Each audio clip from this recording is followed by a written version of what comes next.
बात करने के लिए लॉगिन करें www.astrotak.com। मित्रों नमस्कार, मैं हूं आपका मित्र कमल नंदलाल और मैं आप सभी दर्शकों का हार्दिक अभिनंदन करता हूं एस्ट्रो तक की खास प्रस्तुति कमल नंदलाल के महा उपाय जो आपके जीवन को सरल, सुगम और सफल बनाए, सिर्फ एस्ट्रो तक पर। तभी तो आपसे कहता हूं कि एस्ट्रो तक को लाइक करें, सब्सक्राइब करें। और कमल नंदलाल तो ये कहता ही है कि शेयर तो बनता है, क्योंकि आपका एक शेयर बहुत बड़ा काम करता है। आपका एक शेयर किसी के जीवन से दुख, दुर्भाग्य और दरिद्रता को मिटाता है। आपका एक शेयर किसी के जीवन में सुख, समृद्धि और सौभाग्य लेकर आता है।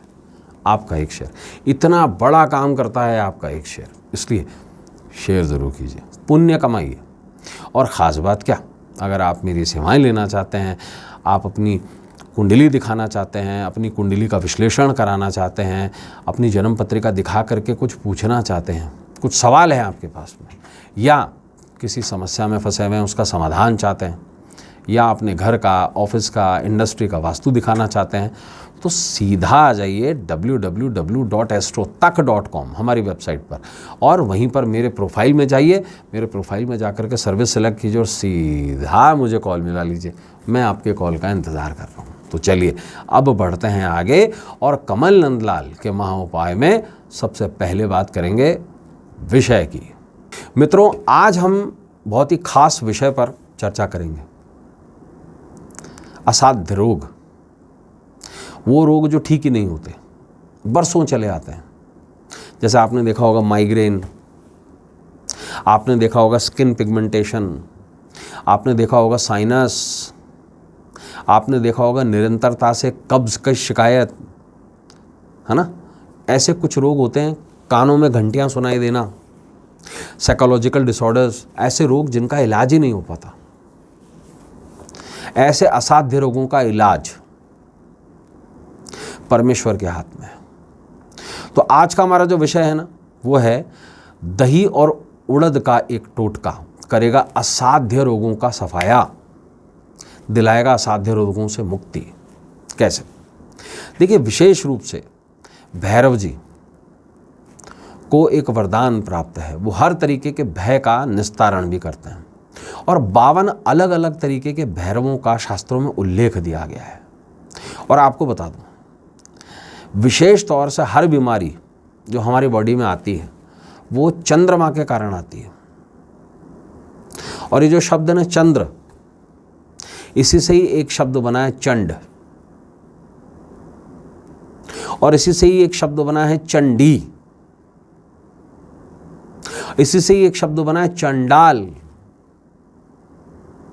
और इसी से ही शब्द बना है चंद्रमौलेश्वर। जब देवी ने चंड और मुंड को मारा था, तब वो चामुंडा कहलाई थी। चंड का बहुत बड़ा महत्व है। चंड जो कहा जाता है, वो जो शुक्ल पक्ष में पैदा हो, जब चंद्रमा ना हो, चंद्रमा दर्शित ना हो, गायब हो, यानी कि प्रतिपदा, उसे कहते हैं चंड। ऐसे में चंद्रमा हीन हो जाता है, क्षीण हो जाता है, जिसकी वजह से असाध्य रोग हमारे जीवन में बढ़ जाते हैं। क्योंकि हमारा जो पूरी बॉडी है ये 75% पानी से बनी है। चंद्रमा रूल करता है इस पे। तो ऐसे में क्या करें?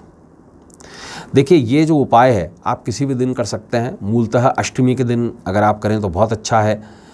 किसी भी बुधवार के दिन, मंगलवार के दिन या रविवार के दिन करें तो बहुत अच्छा है। किसी भी दशमी के दिन आप इसे कर सकते हैं। करना क्या है, थोड़ा सा दही ले लीजिए और दही में उड़द डाल लीजिए और उसके ऊपर थोड़ा सा शहद डाल लीजिए, और ये जो मिक्सचर है इसे भैरव देव पर चढ़ाइए, और इसका भोग लगाकर भैरव देव पर इसको बरगद के पेड़ के नीचे रख दीजिए। जब आप ये पूरा प्रयोग कर रहे हों, उस समय पर एक विशेष मंत्र का जाप कीजिए। भैरव के 52 स्वरूप में से एक स्वरूप है चंड भैरव। तो एक विशेष काम कीजिएगा, ओम चंड भैरवाय नमः, इस मंत्र का जाप कर लीजिएगा। आश्वस्त कर रहा हूँ आपको, ओम चंड भैरवाय नमः, आश्वस्त कर रहा हूँ आपको। हर प्रकार के असाध्य रोग जो हैं वो धीरे धीरे उनका शमन होगा। तो मित्रों, आज के लिए बस इतना ही। कल आपसे मुलाकात होगी फिर कमल नंदलाल के महा उपाय में, एक नए उपाय के साथ में, जहां हम करेंगे आपकी समस्या का समाधान और देंगे आपको कुछ ऐसे सटीक और सरल उपाय जो आपके जीवन को सरल, सुगम और सफल बनाए। इसी उम्मीद के साथ मैं इजाज़त चाहता हूं कि आपका आने वाला जो समय है, जो भविष्य है आपका, वो सुखमय हो और सुंदर हो। इजाज़त दीजिए। नमस्कार। नमः शिवाय।